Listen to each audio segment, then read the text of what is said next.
اعوذ باللہ السمیع العلیم العظیم الحفیظ بوجہ الکریم وسلطانہ القدیم من الرجس الخبیث المخبث الشیطان اللعین الرجیم وقبیلہ ونفخہ ونفسہ وہمزہ بسم اللہ الرحمن الرحیم۔ تمام نبیوں کے سردار حضرت محمد صلی اللہ علیہ وآلہ وسلم اور تمام مذاہب کے سردار دین اسلام کے پیروکاروں، السلام علیکم۔ صلاۃ و سلام محمد مصطفیٰ صلی اللہ علیہ وسلم کی ذات پر اور دنیا کے عظیم ماں باپ حضور صلی اللہ علیہ وسلم کے ماں باپ پر۔ آج کی گفتگو جو ہے وہ سید حسین شرف الدین نقوی واسطی امروہوی دادا شاہ ولایت رحمۃ اللہ علیہ پر ہے۔ تو یہ 56 نمبر تک ہم جو ہے وہ پہنچ گئے۔ اگر میں آپ کو یہ بتاؤں کہ ایک جگہ ہے کہ جہاں جتنا مرضی زہریلا سانپ یا بچھو آپ لے جائیں تو وہ اس حدود میں داخل ہوتے ہی اپنی فطرت کو بھول جائے گا، ڈنک مارنا بھول جائے گا، تو آپ یقین کر لیں گے، حیران ہو جائیں گے، آپ پریشان ہو جائیں گے۔ یا ایسا ہو سکتا ہے کہ جو مشہور ہی اپنی اس فطرت کی بنا پر ہیں، بچھو ڈنک مارنے میں، سانپ بھی، یہ تو ان کی نیچر ہے، تو وہ اپنی اس نیچر کو کیسے بھول جائے گا؟ وہ ورک کیوں نہیں کر رہا، کام کیوں نہیں کر رہا؟ تو آپ حیران ہوں گے نا۔ ہاں، تو آپ اس وقت تک نہیں مانیں گے کہ جب تک آپ جا کر دیکھ نہ لیں، اور حق الیقین آپ کو نہیں آئے گا جب تک دیکھ نہ لیں۔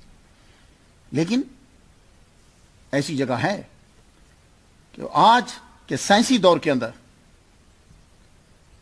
ولایت کا منہ بولتا ثبوت وہ ہے دادا شاہ ولایت کی درگاہ امروہہ کے۔ اور آج کی گفتگو جو ہے وہ اسی بزرگ پر ہے۔ سب سے پہلے ہماری جیسا طریقہ کار ہے کہ نام پہ جو ہے وہ گفتگو کر لیتے ہیں۔ نام آپ کا سید آپ سمجھتے ہیں، میں اس پہ گفتگو کر چکا ہوں۔ جب میں نے حضرت سید عبد القادر گیلانی رحمۃ اللہ علیہ پہ گفتگو کی تو سید کے بارے میں نے آپ کو بتایا، جسے ہم عام زبان کے اندر سید بولتے ہیں، سید یا کے اوپر زبر بولتے ہیں، سید۔ حضرت بی بی فاطمہ کی جو اولاد حضرت امام حسن اور امام حسین رضی اللہ تعالی عنہما کے جو آگے اولاد چلتی ہے اسے سید کہا جاتا ہے، یہ اب ذات بن چکی ہے۔ تو سید عام طور پر آپ جسے بولتے ہیں سب آپ جانتے ہیں، تو ان کے نام کے سامنے سید جو ہے وہ شروع میں لگتا ہے، یہ سادات خاندان سے ہے۔ تو جو سید ہیں وہ پھر جس امام کی اولاد سے ہوتے ہیں اس امام کا نام جو ہے وہ آگے لقب کے طور پر استعمال کر لیتے ہیں، نقوی، تقی اور رضوی، گیلانی اگر گوس پاک کی اولاد۔ تو سید جو ہے یہ ذات کی طرف جو ہے وہ اشارہ ہے۔ آپ کے نام میں آتا ہے حسین، یہ نام اہل تشیع میں بڑا زیادہ مشہور ہے، حسین جو ہے۔ ویسے اہل سنت و جماعت جو ہیں یہ بھی اس نام کو رکھتے ہیں، لیکن اہل تشیع جو ہیں وہ اس نام کو بہت زیادہ استعمال کرتے ہیں، حسین۔ یہ حسین جو ہے یہ لفظ حسن کی تصغیر ہے۔ تصغیر سمجھتے ہیں؟ یہ اب جس نے صرف و نحو پڑھی ہے نا اسے تصغیر کی سمجھ آئی، جیسے راجل، رجال، یہ تصغیر ہوتی ہے۔ تو اسی طرح یہ جو حسین ہے یہ حسن کی تصغیر ہے۔ تو حسن کا معنی ہوتا ہے خوبصورت، اچھا، اٹریکٹیو، ورچوس، تو یہ حسن کی تصغیر ٹھہری حسین۔ اس کے بعد آپ کے نام میں آتا ہے شرف الدین۔ میں سمجھتا ہوں کہ نام ان کا بزرگوں کا حسین ہی ہوگا، تو یہ شرف الدین کیا ہے؟ ایک دور ایسا گزرا ہے اسلام کی تاریخ کے اندر، ایک ایسا دور گزرا ہے کہ جب لفظ دین کو اپنے نام کا حصہ بنایا گیا، بطور نام یا بطور ٹائٹل جو ہے وہ دیا، اپنایا انہوں نے، بادشاہوں نے۔ اس سے یہ پتہ چلتا تھا کہ یہ آدمی مسلمان ہے اور دین کا خدمتگار ہے۔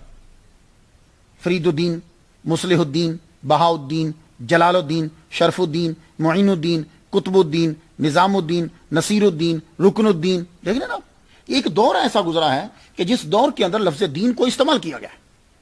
تو میں یہ سمجھتا ہوں کہ یہ شرف الدین جو ہے یہ بھی آپ کو ٹائٹل ہی دیا گیا ہوگا، نام آپ کا اصل میں حسین ہی ہوگا۔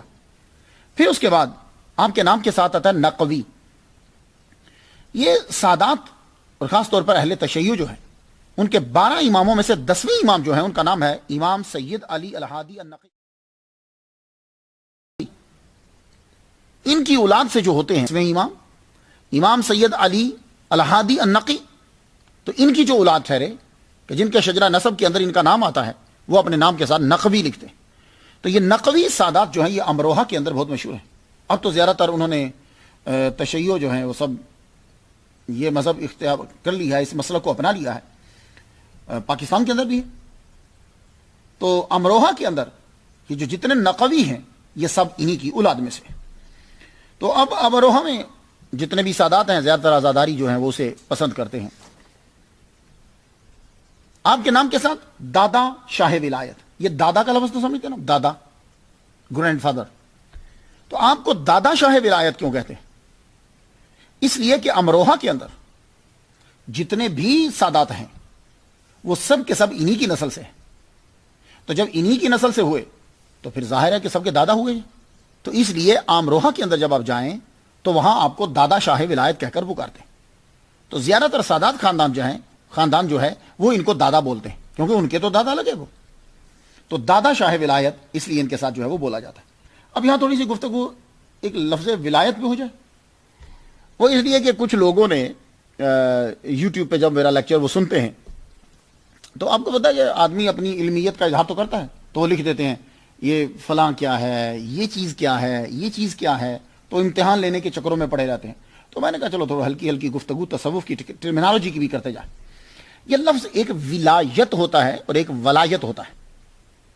ولایت کہ جو نسبت بندے کو اللہ سے ہے وہ ولایت کہلاتی ہے۔ پھر سن لیجیے، ولایت واو کے اوپر زبر، وہ نسبت ہے کہ جو بندے کو اللہ سے ہے۔ تو ولایت کیا ہے؟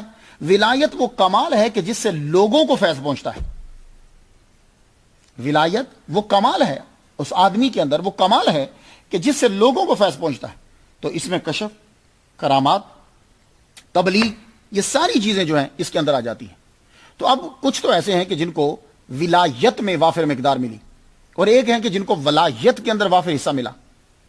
لیکن جو چشتیہ اور قادریہ ہیں، چشتیہ اور قادریہ، ان کو ولایت اور ولایت دونوں کے اندر بڑا حصہ ملتا ہے۔ اور اسی طرح جو سہراوردیہ ہیں، مشاہد سہراوردیہ اور شتاریہ ہیں، ان کو بھی ولایت اور ولایت دونوں کے اندر جو ہے وہ ان کو حصہ ملتا ہے۔ لیکن جو نقشبندیہ ہیں، ولایت ولایت پر غالب رہتی ہے۔ نقشبندیہ کے اندر ولایت ولایت پر غالب رہی ہے۔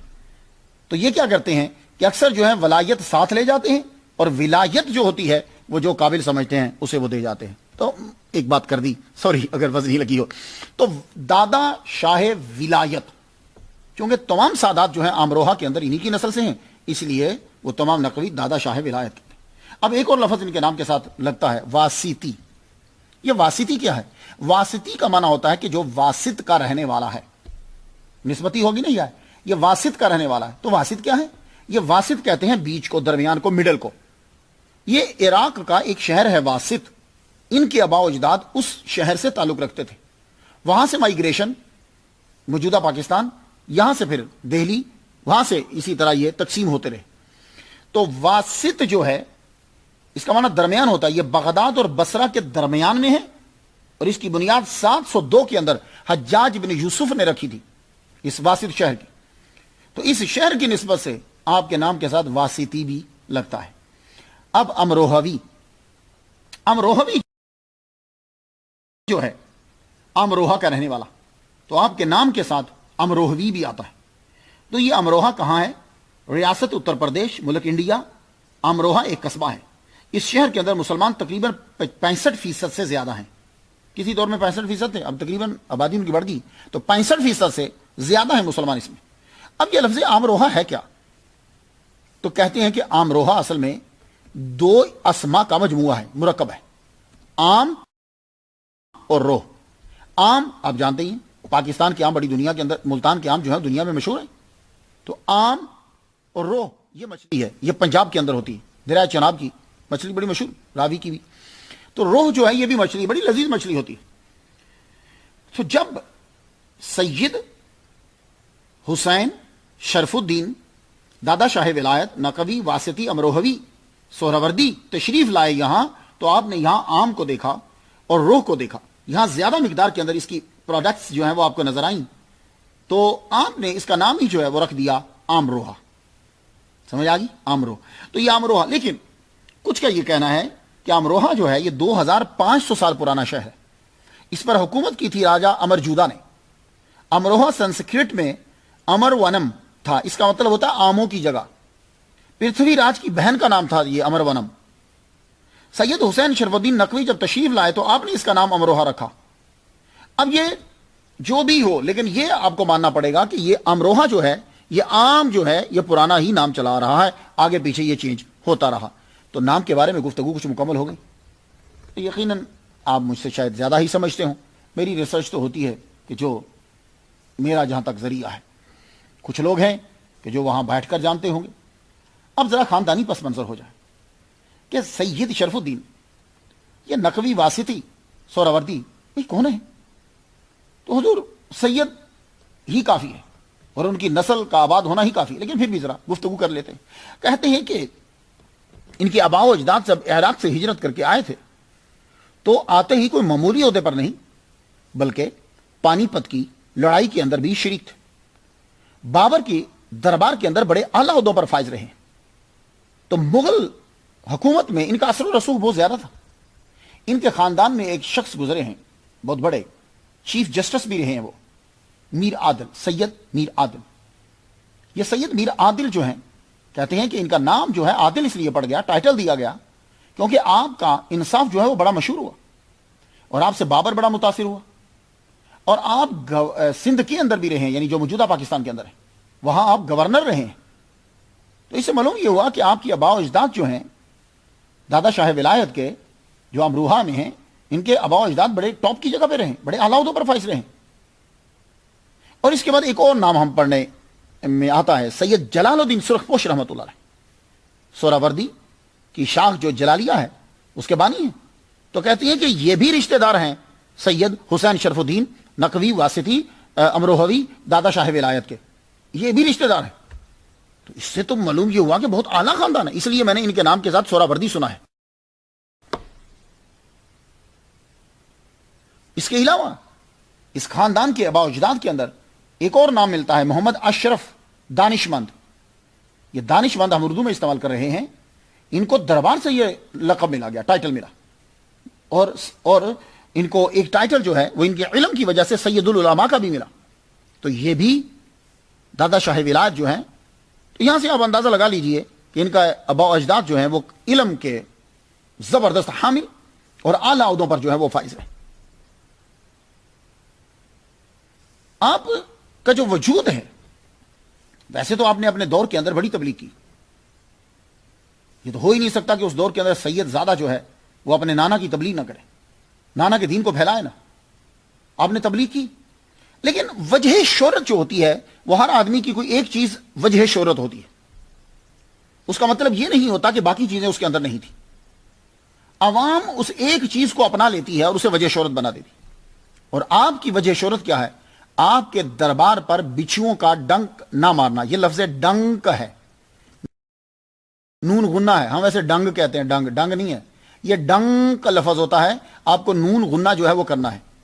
تو آپ کے احاطہ کے اندر، الف کے نیچے زیر ہے، آپ کے احاطہ کے اندر بچھو جو ہے وہ پھرتے رہتے ہیں، اسکارپینز وہ پھرتے ہیں. تو ان کا ڈنک نہ مارنا یہ وجہ شہرت بن گیا آپ کا. اب اس پہ آ جائیے، ذرا گفتگو تھوڑی سی ہو جائے. میں بہت سے ملکوں میں پھرا ہوں. میں ترکی میں گیا تھا، ابھی پچھلے دنوں میں ترکی میں گیا. مولانا مولانا روم رحمۃ اللہ علیہ کی قبر کے اوپر، شاہ شمس تبریز رحمۃ اللہ کی قبر کے اوپر. تو جب میں مولانا روم سے شاہ شمس تبریز رحمۃ اللہ کی قبر کی طرف جا رہا تھا، رستے میں کبوتر ہی کبوتر، کبوتر ہی کبوتر. جو ہی میں نے ٹرن لیا، کبوتر ہی کبوتر. وہ بچے ان کے ساتھ کھیل رہے ہیں، بالکل بندوں کے وہ قریب آ جاتے ہیں. تو کبوتر تو بیٹھتے ہوئے دیکھے میں نے، ڈکس کو میں نے دیکھا قریب آتے ہوئے. کہیں تاریخ میں ہم نے پڑھا کہ کوے بھی آ کر بیٹھتے تھے. کبوتر بیٹھتے، چڑیاں بیٹھتی، کوے بیٹھتے ہوئے ہم نے دیکھے. لیکن ہاتھ کے اوپر بچھو بیٹھتے ہوئے، یہ حیران کن بات ہے. تو بچھو جو ہے یہ اپنے زہر کی وجہ سے مشہور ہے. آپ پرانے ایجپٹ میں چلے جائیں، ایجپٹ کے اندر جب آپ پرانی پکچرز دیکھیں ایجپٹ کی تو آپ کو سکورپین نظر آئے گا. وہ سکورپین جو ہے پرانے ایجپٹ مصری آرام مصر اس تاریخ میں جب جا کے پڑھیں تو وہ بچھو کو سکورپین کو طاقت اور موت کی علامت سمجھتے تھے. تو بچھو جو ہے اس کو تو بڑی اہمیت ہے. اب اتنی ریسرچ ہو چکی ہے اس بچھو کے اوپر, تقریباً 1750 اقسام ہیں بچھو کی, سکورپینز کی, اور جس کے اندر 30 اقسام تو ایسی ہیں کہ وہ ڈنک مارے تو بندہ مر جائے. ہاں, اور اس میں 1000 آدمی سالانہ جو ہے وہ بچھو کے ڈنک سے مر رہا ہے. 1000 آدمی سالانہ مر رہا ہے. لیکن اس درگاہ اور احاطہ کی عجیب کرامت ہے کہ آپ کسی قسم کا بچھو لے جائیں, یعنی جو 1750 بچھوؤں میں سے جو 30 بچھو چنے گئے بڑے بڑے ڈینجرس ہیں, آپ ان میں سے کسی کو بھی اس احاطہ کے اندر لے جاؤ, وہ اس وقت تک ڈنک نہیں مارے گا جب تک آپ اس احاطہ کے اندر ہیں.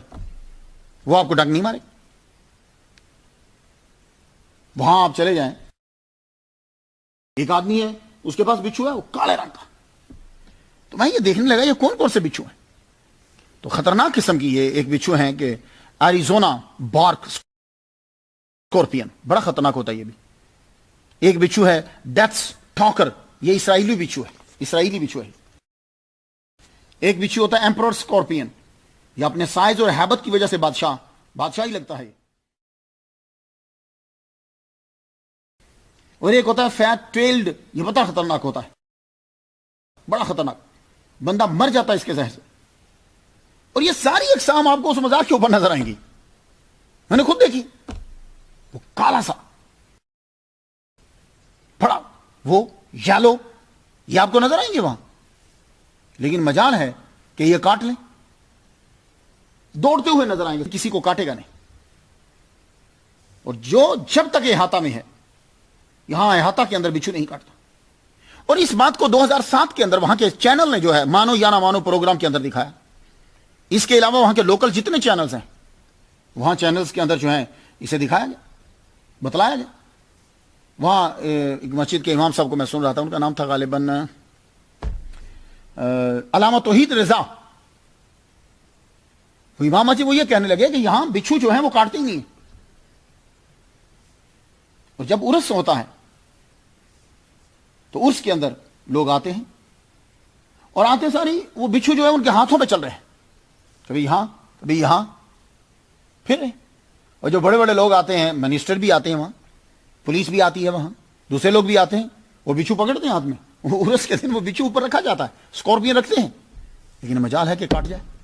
اور سب لوگ اس بات کے اوپر جو ہے وہ حیران ہوتے ہیں. 6 سال کا چھوٹا سا بچہ, میں اس بچے کو دیکھ رہا ہوں کہ ہاتھ کے اوپر رکھ کر جو ہے وہ کھیل رہا ہے, بچھو سے نے رکھا ہو. اب سوال یہ اٹھتا ہے کہ وہاں بچھو سکورپینز وہاں کیوں ہیں؟ یہ سوال ہے کہ اس قبر کے اوپر سکورپینز کیوں ہیں, بچھو کیوں ہیں؟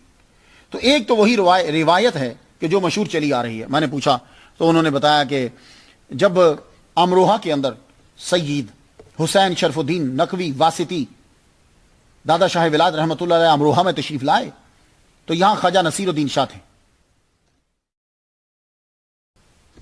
خواجہ نصیر الدین تھے تو انہوں نے ان کو کہا کہ آپ یہاں سے چلے جائیے. انہوں نے دودھ کا پیالہ بھیجا. یہ بات کافی سارے لوگوں سے وابستہ ہے.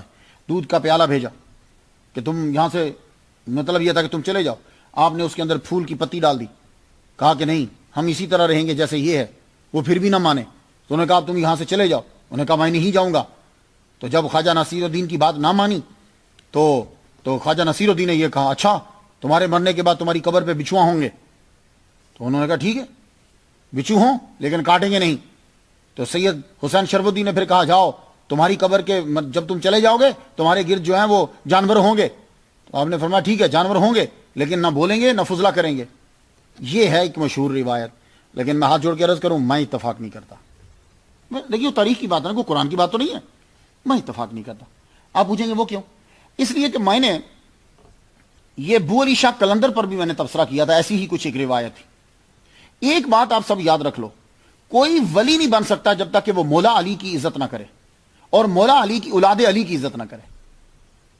جائیے آپ میں سے وہ لوگ اللہ کے ولی ہوں گے, 2 جگہ بیٹھک لگتی ہے, بغداد میں بیٹھک لگتی ہے اور مدینہ میں بیٹھک لگتی ہے. سمجھ آ گئی نا آپ کو بات کو؟